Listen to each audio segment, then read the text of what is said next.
Bienvenidos a nuestra clase de Escuela de Formación Cristiana. Como cada domingo es una bendición podernos encontrar nuevamente y juntos aprender acerca de cuál es el plan que Dios tiene para nuestras vidas, no solamente en el ámbito individual, sino en particular para con la iglesia.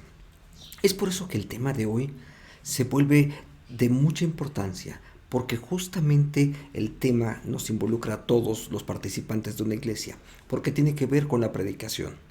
Y como parte de la predicación, el púlpito juega un papel importantísimo.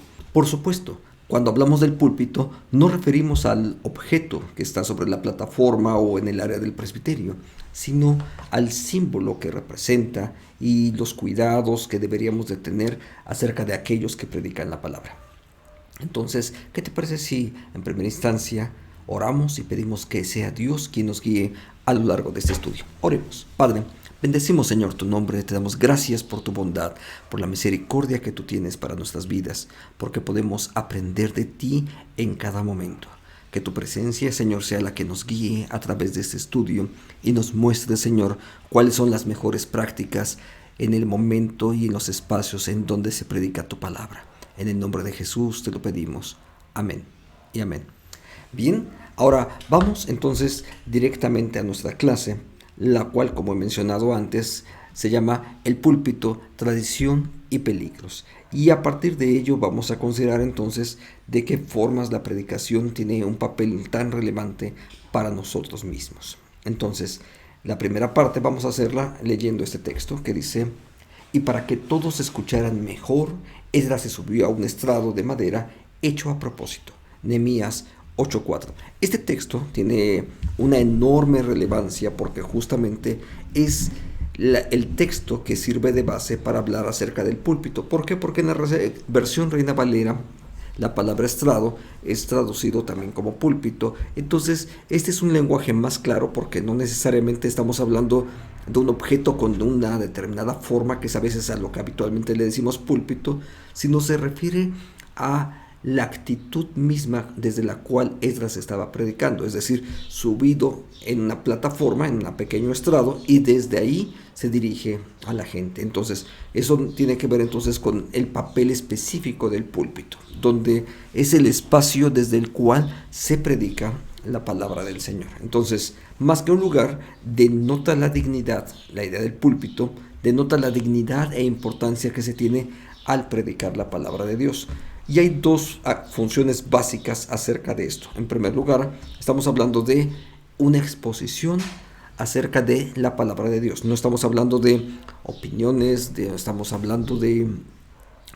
hablando de comentar las noticias del día, ni siquiera de entretener a la gente, sino de haber un contenido específico, y ese contenido específico tiene que ver con la palabra de Dios. Número 2. El objetivo del púlpito o de ese estrado dentro de los templos tiene que ver con la edificación de la iglesia. Entonces, se trata de la palabra de Dios, y es la palabra de Dios, por supuesto, la que edifica a la iglesia. Esto de una o de otra manera incluso marca la actitud desde la cual se debe de enseñar a la iglesia, y no solamente eso, sino también acerca de los cuidados que se deben de tener en medio de ello. Entonces, en la tradición reformada, el quien predica y qué predica es un asunto que tiene que ver con la salud de la iglesia.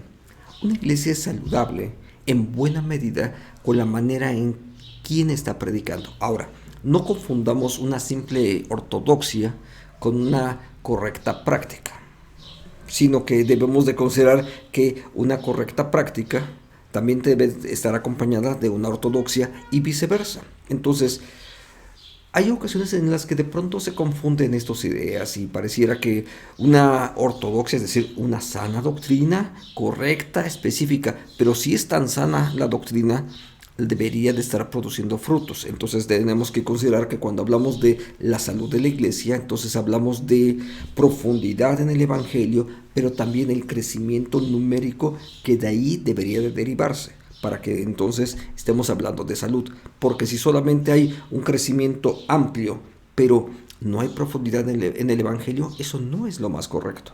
Del mismo, en el sentido inverso, hablar de una ortodoxia específica, una sana doctrina, pero que no está cumpliendo con la función de multiplicarse, entonces tampoco estamos hablando de sanidad de la iglesia. Entonces debe de haber un equilibrio entre las dos partes.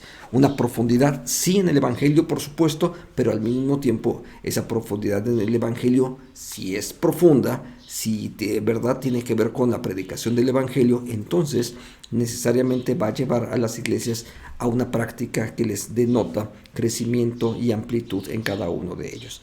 Así entonces vemos que es importante el quién y el qué es lo que se predica. El quién, por supuesto, estamos hablando de personas con un alto perfil espiritual. No importa tanto si es profesionista o no. No importa tanto si tiene un perfil académico increíble. Lo que importa y debería de importarnos a todos nosotros es que se caracterice por tener un alto perfil espiritual, tal y como lo explica el apóstol Pablo, refiriéndole a Timoteo en el capítulo 3, verso 2. Pero también importa el qué se está haciendo. ¿Y qué es lo que se va a predicar? Pues por supuesto, otra vez tenemos una recomendación del apóstol Pablo. Todo el consejo de Dios, la amplitud del consejo de Dios. No se trata solamente de los pasajes que suenan bien, los predilectos del pastor o los que la congregación quisiese escuchar, sino se trata de tener de forma explícita todo el consejo de Dios, porque ahí es donde Dios ha decidido manifestarse y todo el consejo de Dios habrá de ser también para nuestra propia bendición. Entonces, en la tradición reformada este papel es muy, muy importante. Ahora, ¿por qué es tan importante? Bueno, pues porque predicar es también pastorear. Y entiendo que hay otras funciones específicas que se pueden relacionar con la idea del pastoreo, pero el pastoreo tiene que ver específicamente con llevar a las ovejas a los pastos. Eso tiene que ver con pastorear. Simplemente la raíz de la palabra pastoreo es pasto. Y pasto tiene que ver con el llevar a las ovejas, a los discípulos en este caso, a que se alimenten de los buenos pastos del Evangelio. Ojo, estoy hablando de que se alimenten ellos. Recuerda la metáfora de dónde viene. Ningún pastor de ovejas, ninguno de ellos, le da de comer a las ovejas. Lo que hace es llevarlas a donde están los pastos. ¿Por qué? Se trata de que ellos estén nutridos, en este caso los discípulos, estén nutridos por las palabras de verdad. No son las palabras no son las palabras del predicador, no son las palabras del que está haciendo uso del púlpito. Los discípulos tienen que aprender a ser nutridos directamente por la palabra de Dios. Entonces, son ellos los que necesitan encontrarse con Dios. ¿Cómo? A través de la palabra. La exposición de la palabra tiene que ver con eso, con ayudar a encontrar ese encuentro personal para con Dios. Entonces, el encuentro no se produce por el predicador. El encuentro que necesitamos y que transforma nuestra vida es cuando cada una de las personas son motivadas a encontrarse con Dios a través de la palabra. Entonces, no es con la erudición del pastor, es más, ¿sabes? No es que tengamos ningún problema por la parte académica. A Dios gracias, el Señor nos ha permitido también participar de la parte académica, pero no es la parte académica, no es la erudición lo que las personas necesitan encontrarse cada día o cada domingo, cada vez que se encuentran con... El encuentro tiene que ser un encuentro con Dios a través de su palabra, porque es la palabra la que va a llevarlos a transformar sus vidas. Entonces, ellos deben ser transformados por la palabra de Dios, no por el consejo, no por la erudición de aquel que está predicando, sino que cada uno de los discípulos han de ir directamente a la palabra para encontrar en la palabra las guía, la dirección de lo que Dios quiere decirles a ellos en ese momento. Porque incluso más allá de lo que Dios le haya dicho al pastor para que él predique, se trata de lo que Dios dice directamente a la vida y al corazón a través de su espíritu a cada uno de los creyentes, a cada uno de los discípulos que se reúnen en derredor de la palabra, para que sean ellos los que respondan no al llamado del pastor, sino respondan al llamado que la palabra de Dios hace a la vida de cada uno de ellos. Ahora, De ahí que el papel del predicador se vuelva muy, muy importante. Permítame recomendarles un libro y voy a dejar un enlace en la descripción de este video para que ustedes lo puedan descargar. Se trata acerca de El pastor o el predicador reformado de Richard Baxter. Y de ahí tomé 10 consejos acerca de cómo es que se pastorea. Esas son recomendaciones que son muy importantes cuando se trata de aquellos que hacemos uso del púlpito, aunque no estemos usando realmente un púlpito, aunque incluso no tengamos un objeto material ahí enfrente, sino simplemente aquellos que están haciendo uso privilegiado del espacio que Dios nos da para poder enseñar y predicar su palabra a otros. En primer lugar, entonces, esos 10 consejos, déjame ponerlos en esos términos: buscar la gloria de Dios. Buscar la gloria de Dios y la salvación de las personas es lo primero que debe de ser característico en todos aquellos que están predicando la palabra. Ellos deben de buscar que Dios sea glorificado, porque no importa realmente nuestro papel. Podríamos simple y llanamente no tener ninguna participación nosotros, porque además no es mi palabra la que cambia a las personas, es la palabra de Dios la que transforma. Entonces, ¿qué otra cosa hacemos? Número 2, el predicar la palabra requiere toda nuestra capacidad y toda nuestra diligencia. ¿Sabes? La preparación de un sermón no se hace en 30 minutos. Hace muchos años un profesor en el seminario, me acuerdo que nos explicaba diciendo esto. La predicación se hace en 20 minutos y en 20 años. Porque él decía, para que tú puedas hacer una predicación en 20 minutos, primero tienes que estar trabajando en ello durante 20 años. La verdad es que la predicación requiere tiempo. Las iglesias incluso deberían de poder hacer que sus pastores inviertan más tiempo en la predicación de la palabra.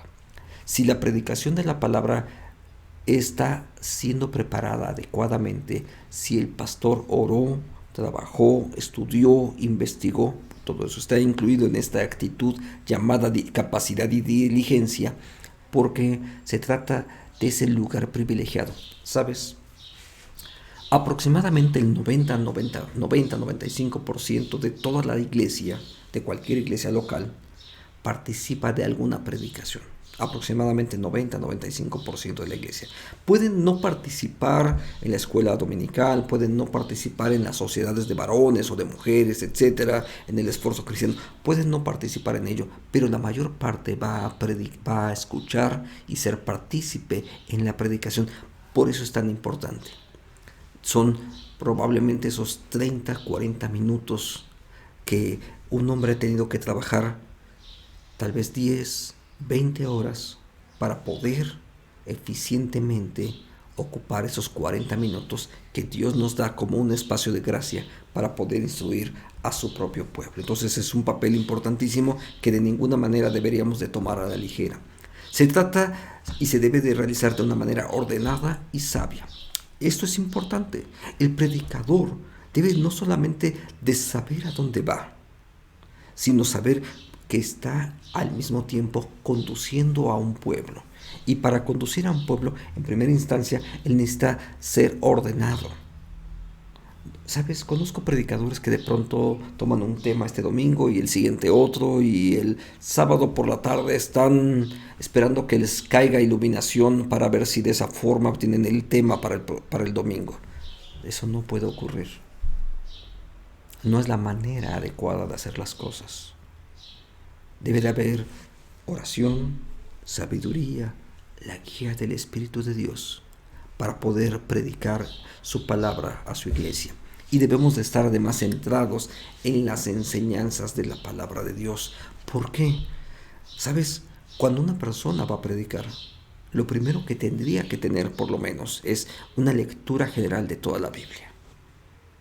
Porque cualquier pasaje que tú abordas a lo largo de las Escrituras, la verdad es que el contexto de ese pasaje es la totalidad de la Biblia. Entonces, cualquier persona que va a predicar por primera vez, de verdad debería de tener por lo menos una lectura general de toda la Biblia. Porque se trata de enseñar todo el consejo de Dios. Y vemos cómo muchos de esos pasajes son iluminados por todo el consejo que Dios tiene en su palabra. Entonces, nosotros debemos estar buscando específicamente que sea la palabra de Dios.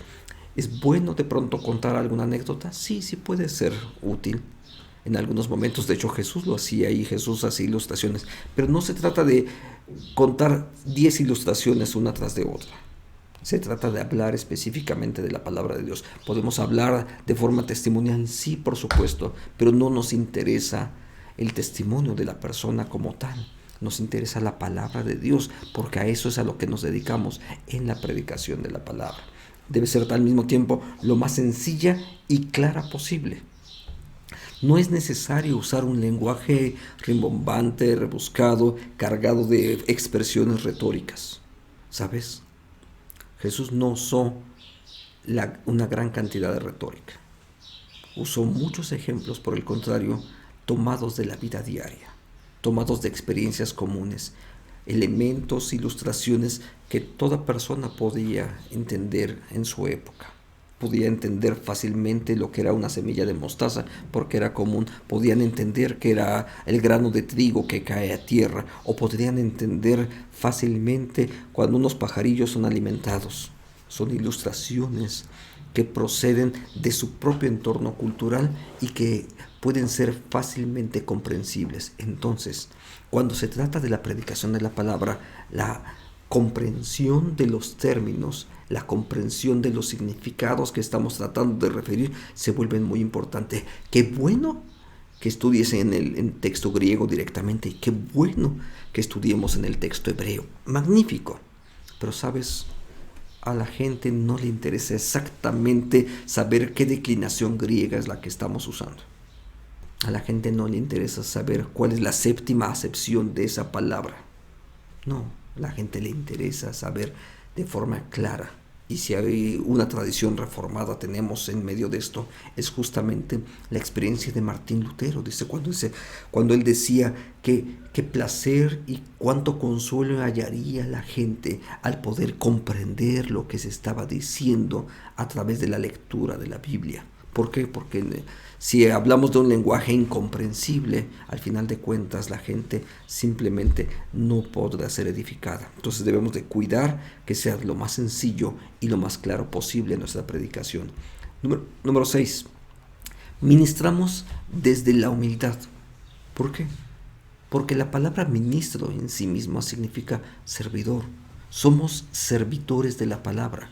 Y como servidores de la palabra, nuestro papel justamente es ese, que a través de la palabra la gente sea edificada. No es a través de nuestra propia vida. Y no estoy diciendo que no tengamos un papel importante dentro del desarrollo de esto, sino que somos servidores de la palabra. Y como servidores de la palabra lo que más importa es entonces que la gente sea impactada directamente por la palabra de Dios. Debe de haber también un equilibrio entre autoridad y ternura.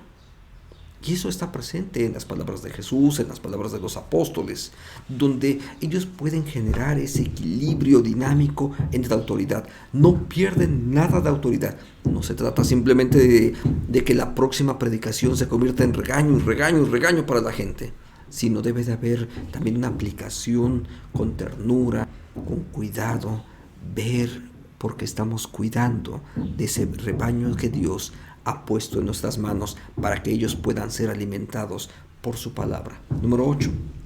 Debe de haber también una profunda reverencia en nuestro actuar.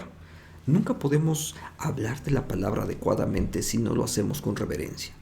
No podemos realmente ser partícipes de una predicación si actuamos de una manera negligente.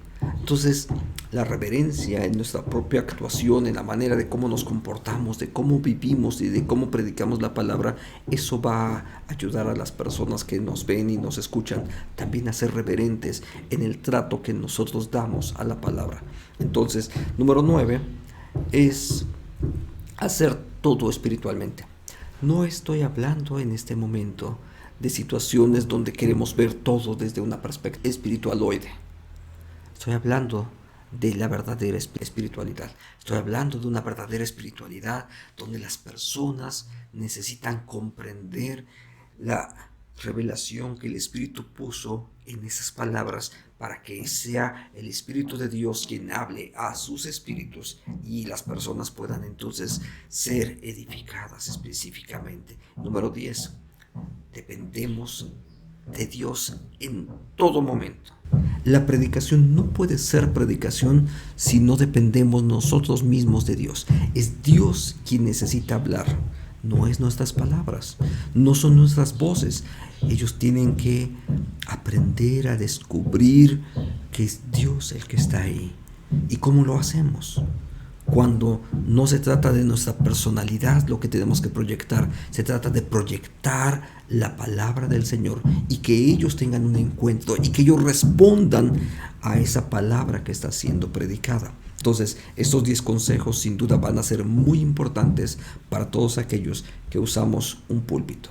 Déjame usar ahora durante unos minutos esta pequeña charla de Paul Washer donde él habla acerca de algunos peligros de la predicación contemporánea. Me gustaría que lo escuchemos juntos con atención. Yo creo que en el día de hoy la iglesia evangélica ha llegado a ser un circo evangélico. Personas van a la iglesia, toda su experiencia cristiana, toda su vida cristiana gira alrededor del culto domingo. Las canciones bonitas, los predicadores, ¿no?, elocuentes, sentimiento en un momento cada semana durante la mañana domingo. Esa no es la vida cristiana. Y otras iglesias y predicadores, prendimos el televisor para ver los programas cristianos aquí en Perú. Supongo que hay algunos predicadores, no sé, que de verdad prediquen el evangelio, pero todo era prosperidad, sanidad, experiencia, todo para el hombre y no para la gloria de Dios. Nadie hablaba de la santidad, de vivir una vida santa, de tener una familia bíblica, de caminar en la calle como cristiano. Chicas vestidas como, caramba, mundanas y cantando gloria a Dios, gloria a Dios. ¿Qué es eso? Hombres hablando más de negocios y dinero y prosperidad y carros. Predicadores inventando fórmulas antibíblicas para sacar dinero de la gente que no estudia las escrituras. ¿Qué ha pasado aquí en Latinoamérica? ¿Qué ha pasado? ¿Cómo podemos reducir el santísimo evangelio de Cristo a un negocio? Muchos de los pastores, estos de la prosperidad y otras cosas, su Dios es su estómago. Y los que siguen predicadores así tienen el mismo Dios, su estómago. ¿Qué me importa el dinero? ¿Qué me importa los carros y las casas? Cristo murió por mí. Cristo me promete su presencia, su vida, el poder para caminar en novedad de vida. No, hermanos. Sí, se nota que la iglesia evangélica ha crecido, pero es una iglesia por un circo de falsos profetas siguiendo los deseos de tu estómago. Lamentablemente, hay también muchos riesgos hoy en día acerca de la predicación. Lamentablemente, hay gente que ha tomado la idea de predicar como un negocio personal, como una manera de obtener recursos, como una manera de obtener fama. Y escuchamos con mucha facilidad predicaciones que hablan acerca de más del ser humano que de Dios. consejos de cómo voy a superar, cómo voy a crecer, cómo voy a mejorar mis finanzas. Incluso queremos recetas rápidas que podamos aplicar de una manera sencilla, que no nos cueste trabajo y que al final de cuentas produzcan un resultado sorprendente en mi propio crecimiento. Tal vez queremos una oración rápida que sane 20 años de una mala relación en mi matrimonio. ¿Sabes? Esos son parte de los riesgos que existen al respecto de la predicación y siguen estando presentes. Forman parte común de muchos lugares donde se predica y que no podemos decir que están predicando la palabra de Dios. Están predicando sus propias ideas, sus propias conclusiones, cosas que a la gente le gusta escuchar, pero que no corresponden a una sana predicación del Evangelio. Hemos de aprender a cuidarnos acerca de ello, pero también buscar y crecer nosotros en aquello a lo cual el Señor mismo nos ha llamado. Entonces, quiero concluir esta charla de esta mañana hablando de 3 asuntos que me parece que son muy relevantes también, porque son 3 riesgos que existen también hoy en día dentro de la predicación digital y que forman parte incluso de los riesgos que nosotros también llevamos. Uno de ellos que no puse tiene que ver con nuestra tentación de estar solamente buscando audiencias. Y esto es uno de esos riesgos comunes. Entonces la gente está buscando más el cuidado, el ver cuántos likes recibimos y no necesariamente cuidamos los contenidos del Evangelio. Entonces, en algunas ocasiones hay gente que prefiere sacrificarlo. En otro sentido, hay una presión que existe acerca de la perfección. Esta idea de que todo tiene que salir perfecto, de que no nos debe de faltar nada, y lo que hace es entonces ir creciendo y agregando elementos. No estoy hablando, por supuesto, de que prediquemos de forma descuidada o que incluso si usamos los medios digitales para poder llevar el Evangelio a otras personas. No estoy diciendo que no tengamos que tener cuidado y que sí tengamos que invertir incluso en los equipos a través de los cuales lo estamos haciendo.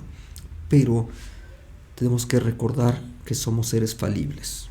Y como seres falibles tenemos que reconocer con humildad cuál es el papel que nos toca y que no son mis palabras las que van a convertir a las personas, es porque escuchan la palabra de Dios. Yo lo más que puedo hacer es predicar, pero lo que Dios puede hacer a través de su palabra, que sensibiliza a los corazones, su espíritu que toca y que transforma, eso no tiene ningún límite. Número 2. Otro riesgo tiene que ver con el tratar de ser exhaustivos en todo lo que hacemos. Muchas de las ocasiones quisiéramos que en el estudio que estamos dando, en el estudio que estamos proyectando, tener ahí todos los contenidos y todas las formas explícitas de poderlo hacer. ¿Sabes? Es cierto que los medios digitales nos permiten hacer uso de imágenes, audios, videos, etcétera, y de muchos elementos que son muy útiles para poder compartir la palabra, donde efectivamente nos da la gran facilidad de juntar muchos recursos. Pero pasa esto. La realidad es de que también no podemos perdernos en los grandes contenidos, sino tenemos que ir específicamente al punto que nos interesa comunicar, porque es lo que Dios ha hablado a nuestra vida para que su iglesia pueda escucharlo.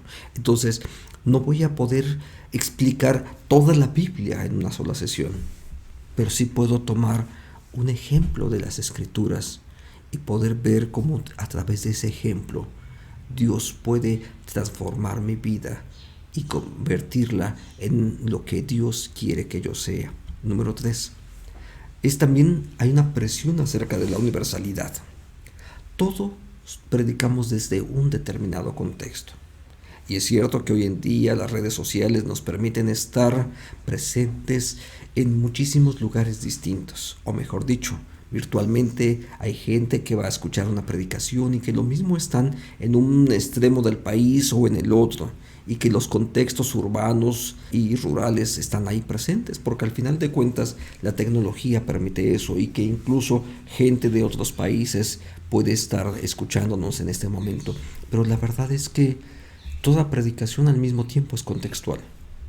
Lo pensamos, lo decimos y demás en función de una iglesia local. Pero, ¿sabes? No te preocupes si predicas solamente en función de una iglesia local. Hay algo que Dios hace. Porque en ese espacio donde tú estás predicando, pensando en una congregación en particular, en un grupo de cristianos en particular, Dios es capaz de usar eso por el poder de su Espíritu, como lo usó cuando Pablo le escribió a Éfeso o cuando Pablo escribió a las iglesias de Galacia. Y esos mensajes, por el poder del Espíritu y la acción de Él, entonces pueden alcanzar a muchísima gente en otros lugares. Entonces no tengo que lidiar yo con la presión de esa universalidad. Y para poder finalizar, quisiera compartir un par de preguntas. ¿Qué riesgos ves tú en la predicación actual? ¿Qué cosas estás viendo que implican riesgos? Pero también, así como hay riesgos, también hay otras oportunidades que se nos está proveyendo a través del uso de la tecnología. ¿Cuáles son los riesgos? ¿Cuáles son los peligros? ¿Por qué no lo comentas? Quizás incluso puedas usar este chat en el que estamos ahora viendo y puedas contestar ahí y darnos algunas de tus opiniones. Y una última cosa. Hay una acción a la cual nosotros tenemos que responder. ¿Por qué? Porque cuando predicamos la palabra y hablamos de cuál es el plan que Dios tiene para nuestras vidas, esperamos de forma natural que haya una respuesta a esa palabra expuesta. Entonces, nuestra acción en esta mañana es, para saber que la predicación es correcta, cada uno de nosotros hemos de revisarla a la luz de la palabra. Entonces, no se trata solo de erudición, sino de en qué forma eso corresponde a lo que la palabra está enseñando. Hay un ejemplo clásico en las Escrituras. El apóstol Pablo predicaba y la iglesia de Berea, una iglesia de la cual no se habla mucho, pero que tiene un papel muy importante, esa iglesia no solamente escuchaba lo que Pablo decía, sino que ellos iban a las Escrituras, iban al texto y ellos revisaban ahí en el texto si lo que aquel hombre llamado Pablo estaba diciendo correspondía con la palabra. Y sabes, tú y yo tenemos la necesidad de hacer eso.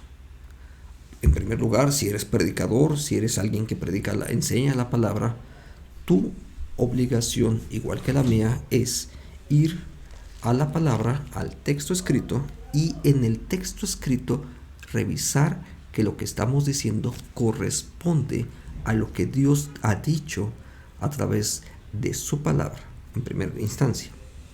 Pero si eres alguien que está escuchando, tú debes de asegurarte que lo que estás escuchando corresponde al sentido por el cual la palabra fue dada. No es suficiente que se mencionen 2 o 3 versículos, sino que debe de corresponder con la enseñanza escritural. ¿Cómo puedes hacerlo? Por supuesto, conociendo la Biblia. Y número 2, dependiendo tú también del Espíritu de Dios, que también habla, no solamente a la vida del predicador, sino también habla a tu propia vida. Entonces, dice las Escrituras, entonces el Espíritu acomoda lo espiritual con lo espiritual y es entonces que somos edificados. Que nuestro Dios bendiga tu vida y donde tú estás, si eres predicador, si eres maestro, que Dios use tu vida para poder enseñar la palabra a otras personas. Y si tú eres de las personas que están escuchando y que estás en ese proceso de discipulado para después compartir el evangelio a otras personas, que Dios te guíe para que tú te asegures de que ese mensaje que estás escuchando efectivamente corresponde a la palabra de Dios. Y si no es así, ora por aquel hombre que está predicando, aquella persona que está haciendo uso del púlpito, y ora para que sea nuestro Dios quien hable a él a su vida a través de su Espíritu y que sea las palabras de Dios las que estén siendo predicadas en ese lugar de púlpito. Oremos. Padre, bendecimos, Señor, tu nombre y te damos gracias por lo que tú sigues haciendo en nosotros. Gracias por tu bondad, por tu misericordia. Que tu presencia, Señor, sea la que nos guíe en este tiempo. En el nombre de Cristo oramos. Amén. Muy bien, pues a Dios gracias. Estamos terminando nuestra sesión de hoy y quiero despedirme invitándote a que el próximo domingo nos volvamos a encontrar y veamos el papel de la fe dentro de la predicación. Que Dios te bendiga y que el Señor derrame de su gracia sobre ti. Amén.